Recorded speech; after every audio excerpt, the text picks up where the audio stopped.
Ya Rabbi salli ala Muhammad. Ya Rabbi salli. Dalam suasana penuh kebersamaan, Gubernur Aceh Muzakir Manaf bersama Kapolda Aceh, Irjen Pol Marzuki Ali Basyah, turut hadir dan menyantap hidangan Maulid Akbar pemerintah Kabupaten Aceh Besar.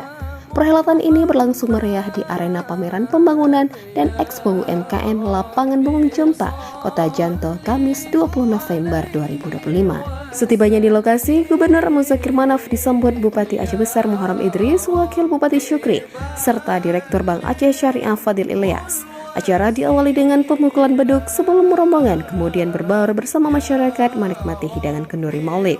Maulid Akbar menjadi agenda tahunan pemerintah Kabupaten Aceh Besar. Tahun ini perhelatan tersebut berlangsung bertepatan dengan peringatan Urolahe ke-69 Aceh Besar.